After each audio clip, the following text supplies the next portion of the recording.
Hi, this video is specifically for pre-final and final year BTech students who are going to appear in their final placement rounds in due course of time. Now we need to understand that when a company comes for campus placement into a college or a university, what is it that they are looking at? So any company which visits a campus for campus placement, let it be an IT company or a non-IT company, will have various rounds, 3 to 4 rounds of their selection criteria. The first round primarily is going to revolve around checking your aptitude. So it's an aptitude test. The second is a technical round. And the third is nothing but a personal interview round. And there are companies which also checks group dynamics by conducting a group discussions for students. Now I'm going to give you some tips and tricks to crack all these 3-4 rounds in due course of time. The first is how to prepare for an aptitude round. Now, if I want to demystify what is an aptitude test is an amalgamation of quantitative aptitude, logical reasoning, and verbal ability.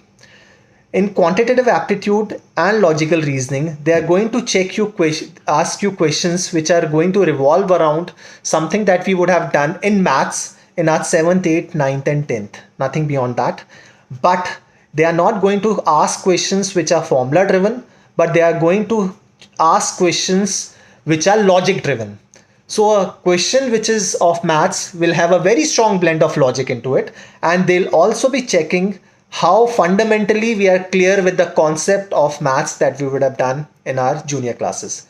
Questions will be there from chapters like number system, simple interest, compound interest, profit loss discount, time speed distance, time and work, mixture solution, alligation, algebra, permutation combination, probability, and trigonometry. Now, if you look at all these chapters that I've talked about, 80% of them are there which we would have done in till our class 10th. Few of them will be there from 11th, 12th.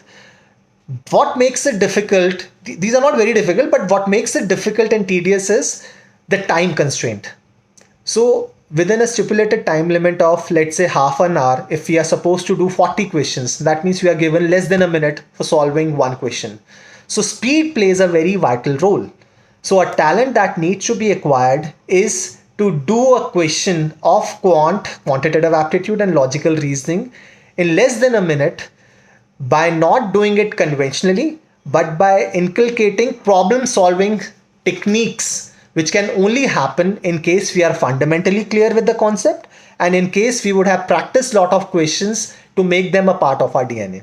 So what I would strongly recommend you to do is that pick up your basic mathematical part of it, concepts, these chapters that I've talked about. You will not be able to take a lot of time in clearing up your fundamentals. Once you are fundamentally clear with these chapters, then start practicing higher difficulty level questions and start learning the problem solving techniques and shortcuts for solving those questions. It can be from time speed, time and work, algebra, or permutation, and that can be done.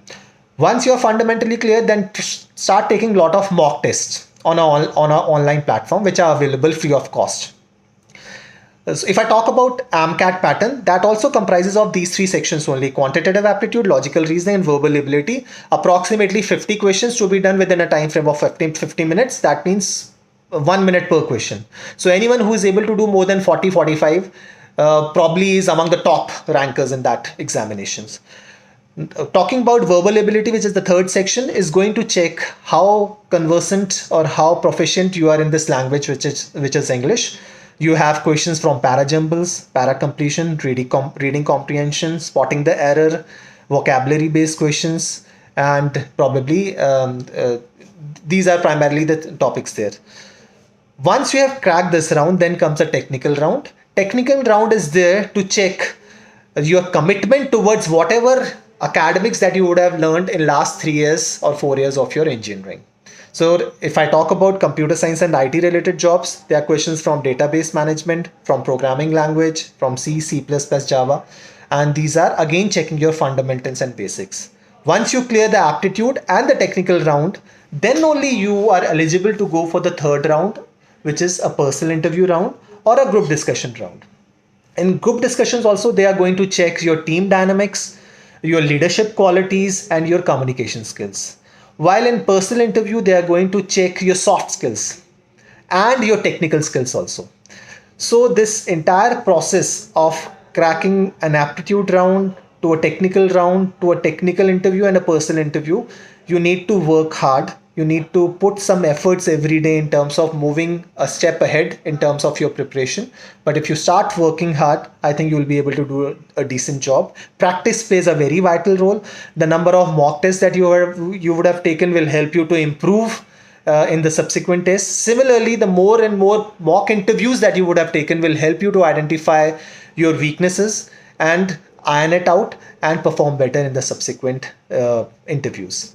So start working, and we are there to help you. For any help, probably we'll have more series of videos to help you in building up this entire thing. Thank you, and all the best for your preparation and for your actual placement rounds. Thank you so much.